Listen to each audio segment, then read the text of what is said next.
In this video, we're going to look at an integral where it's maybe a little less obvious what a good substitution versus a less effective substitution might be. In particular, notice the change in sign in the numerator denominator here. Here we have a minus, but here we have a plus. It seems plausible that either replacing the numerator or the denominator with w might help. So it's worth thinking about the two options. Take a stab at it for a moment now, and then we'll check in a moment. Okay. I think it's worthwhile not answering this right now, but actually exploring what happens if you try each one. Again, one of the major lessons in integration is perseverance can be just as important as cleverness.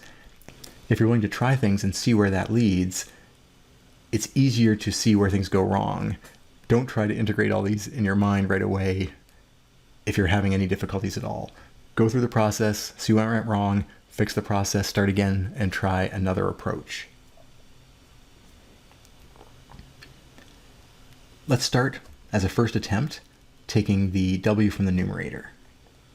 If we do that, and we take the derivative, we're going to get e to the x again, minus e to the negative x, but the derivative of that is going to be -1 from the chain rule, or dw dx is going to equal e to the x plus e to the negative x. That's not too helpful yet. We want to isolate dx. We can do that just by moving pieces around, the dx up, this down. 1 over e to the x plus e to the minus x. dw equals what we get on the right-hand side as a dx.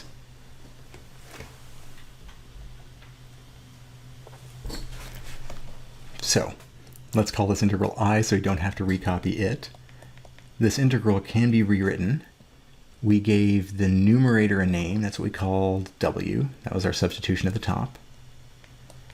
And then the bottom, the bottom isn't equal to anything because this is dw, so we'll have to leave that as is for now, as e to the x plus e to the negative x all squared. And then the dx we replace with this expression here, 1 over e to the x plus e to the minus x dw.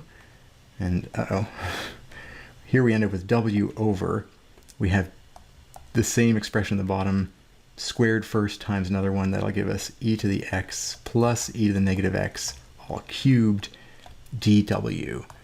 This is a hot mess right now. In particular, it is a hot mix of w's and x's. As soon as we have that mix, there is nothing we can do, especially there's no way to get rid of it by manipulating our w's or x's, and I don't see a way to make that work here. This integral is also not simpler in form, which is kind of irrelevant. If we have a mix of x and w's, we can't evaluate it anyway, no matter what we try, but it certainly does not look simpler than what we started with. But look how relatively short this effort was to recognize that something went wrong. Do not hesitate to go down these kinds of paths, piece of scrap paper, little side calculations, and just be able to recognize when things haven't gotten better. Go back to the start and say, oh, let's try something else. What if we had tried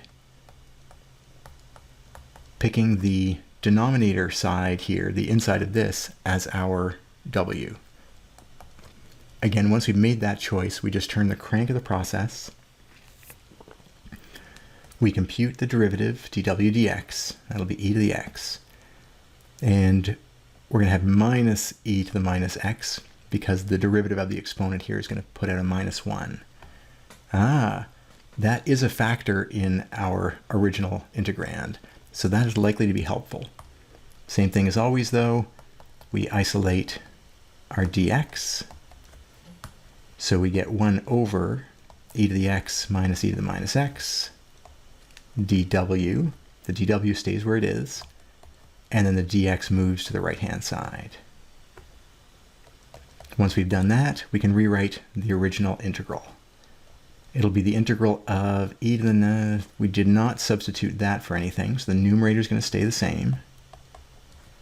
the denominator is going to change. We said w is equal to that stuff there, and it was all that squared. So we'll have a w squared in the denominator.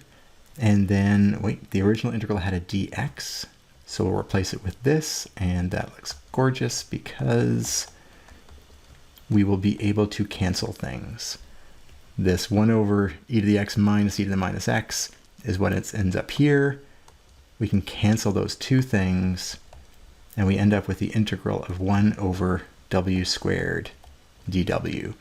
This is lovely because there are no x's, and it is far simpler than what we had before. We've traded this complicated looking integral at the top here for this much, much simpler integral now. To evaluate it, it's always safer to write things as powers. So we're just looking at it as in a different lens.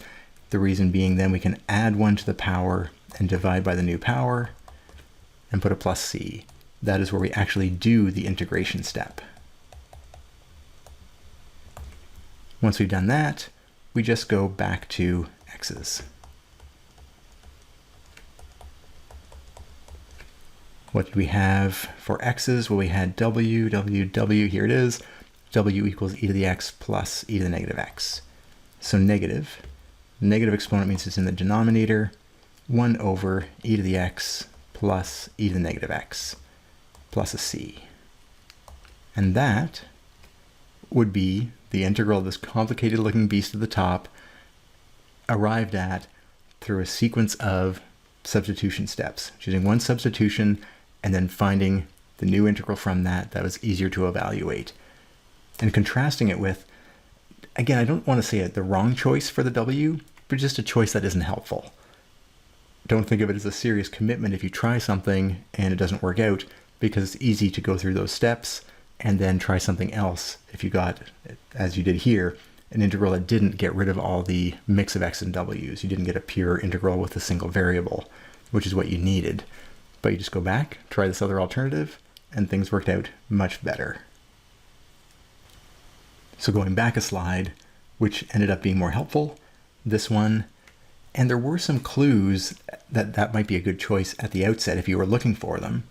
Remember that we want something on the inside of the function. In some sense, this numerator is not on the inside of anything, it's just a multiplier. This is really something buried in a denominator and buried in a squared. This would be my first choice just based on the way the chain rule works. And as it turns out, this is the choice that leads to a simpler integral more efficiently.